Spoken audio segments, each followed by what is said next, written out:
So I wanted to talk a bit about fear and how I learned to go from an antagonistical relationship with my fear to no longer having fear ruling my life.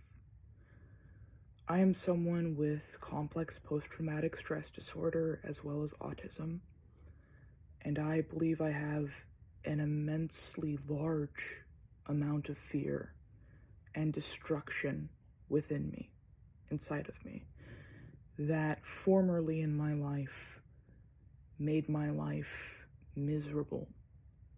But now I'm learning to live with it, and I'm learning, even when fear takes a different mask, even when things are intensely traumatic, I am learning slowly but surely to take control, take autonomy over my own life. So some things that make me afraid. Anytime I go to a bus stop near my house, I am reminded of the time I was sexually assaulted there. I'm reminded of the time separately that I watched a different trans friend of mine be sexually assaulted there. But I go on the bus anyway, and I don't let the memory of those times stop me from getting to where I need to go if I'm already outside. Other things that make me afraid: there is a certain stop light that once when I crossed it, I was heckled and almost pushed away by a man for being trans, who told me after that interaction that my butt is way too big to be a boy's as well, and because of that statement, my dysphoria with my legs went way up for about a month or more. But I still use that crosswalk. I still work on myself and not letting other people's opinions of my body dictate my own opinions of myself. It is very difficult.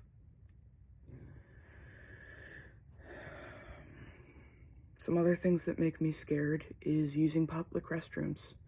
There's a significantly higher rate of urinary tract infections with trans people because a lot of us just try and use the restrooms as little as is humanly possible if we're out in public, because we're afraid.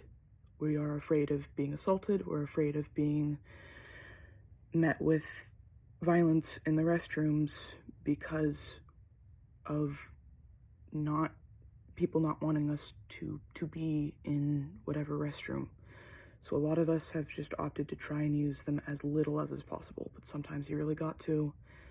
And yesterday I was at a hospital. They did not have a gender neutral bathroom, so I had to choose which bathroom to use. And what I usually do is, which bathroom sounds like there are no people in it, which bathroom do I think I can use the quickest and just go pee and get out of there. That's usually what I do, because it's difficult. But I still sometimes use the public restrooms, even though that is an incredibly scary experience, I would say, as a trans person right now. So there are many things that make me scared. Those are more related, I would say, to both being trans and my complex post-traumatic stress disorder, which has a variety of factors. Some things that make me scared with my autism: I was masking my autism for many years. Before I was diagnosed with autism, I had been living under a false diagnosis for around a decade. From 9 to 19, I had a false diagnosis.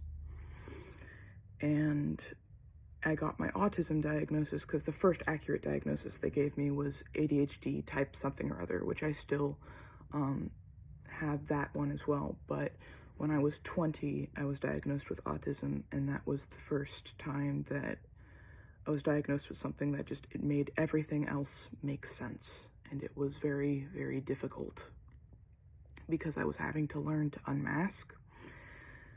And living with autism without a diagnosis, in my opinion, is the equivalent of living with a broken arm and pretending that your arm is not broken every day, and still being expected to perform the same as the people around you every day. That's what it was like for me. That's part of why I hate one of my parents.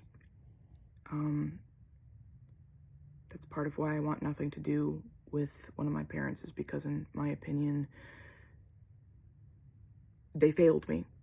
And a lot of people failed me, and those people I don't talk to anymore, because I don't think there is any excuse for raising a disabled child to not be disabled when they are, to try and mold them into something they're not, whatever that is. I think that is abusive. I consider that abuse, to pretend that your disabled child is not disabled. That's something that really scares me, is the fact that I was masking for most of my life. But even when I know the fear in me is far greater than the fear in a lot of other people, and even when there are days that feel shrouded in darkness, where I feel like I can only see shadows, I know I'm gonna be okay, because I've already come so far, and I truly believe that despite all the fear in me, it's no longer ruling my life. It's no longer something that is controlling and using and making my life hell. Instead, what I've been doing to tackle and to confront my CPTSD, which I've also anthropomorphized, because many parts of my consciousness I have as an evil demon I've named Stoyle.